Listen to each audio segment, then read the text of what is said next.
Hello everyone. Chapter हमारा continuity में है गुडविल नेचर एंड वैल्यूएशन। आज हम डिस्कस करेंगे जो हमारा टॉपिक चल रहा था methods of valuation of goodwill, उसका third and last method capitalization method. Under the capitalization method goodwill can be valued using two methods. Capitalization में दो मेथड्स हैं। First, capitalization of average profit method and capitalization of super profit method. First ले रहे हम capitalization of average profit. Under this method, goodwill is calculated by deducting capital employed, or we can say net assets, from the capitalized value of average profit. Capitalized value of profit which we have calculated on the basis of normal rate of return, that is goodwill equal to capitalized value of average profit minus actual capital employed, जिसको हम net assets भी कहते हैं।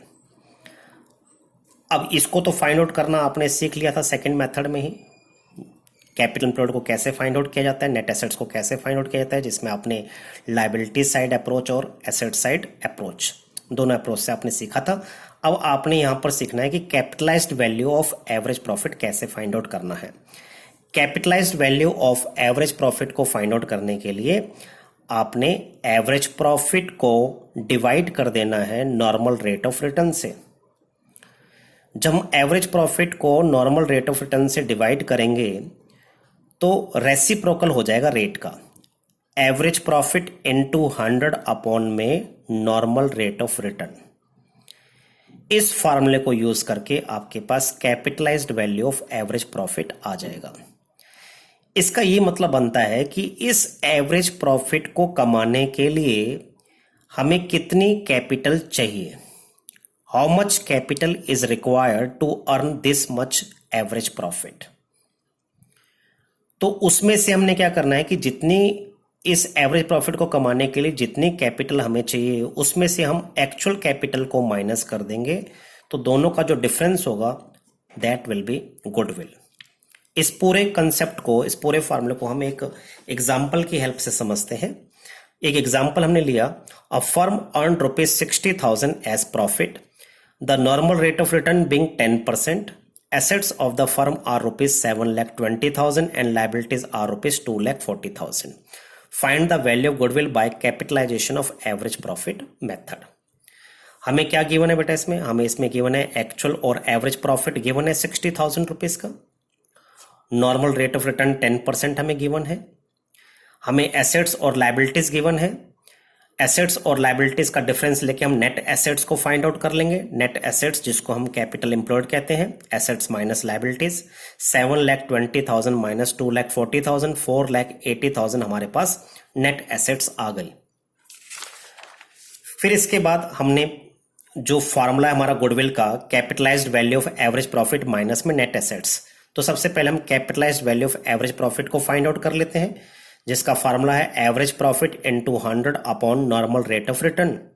Average profit हमें question में given था 60,000, normal rate हमें 10% given था, तो 60,000 इंटू 100/10 करने से हमारे पास capitalized value of average profit, जिसे हम कैपिटलाइज्ड वैल्यू ऑफ फर्म भी कहते हैं, 6 लाख रुपीज हमारे पास आ गया। अब गुडविल निकालने के लिए आप capitalised value of average profit में से कैपिटल एम्प्लॉयड यानी नेट एसेट्स को माइनस कर देंगे। 6 लाख माइनस 4,80,000 हमारे पास गुडविल आ जाएगी ₹1,20,000। मीन्स इसका क्या मतलब बनता है बेटा कि 60,000 का एवरेज प्रॉफिट कमाने के लिए हमें 6 लाख की कैपिटल की जरूरत है। We required the capital of ₹6 lakh. Actual में जो हमारी कैपिटल बिजनेस में एम्प्लॉयड है वो 4,80,000 है। मींस हम कम कैपिटल लगाकर भी सेम प्रॉफिट अर्न कर रहे हैं 60,000 रुपीज का, जबकि इस प्रॉफिट को कमाने के लिए कैपिटल हमें चाहिए 6 लाख रुपीज की, और हमने 4,80,000 की कैपिटल को लगाकर 60,000 का प्रॉफिट कमाया है। तो हमने कम कैपिटल लगा के सेम प्रॉफिट कमाया है, तो इसका मतलब 1,20,000 जो डिफरेंस है उसे हम गुडविल कहेंगे।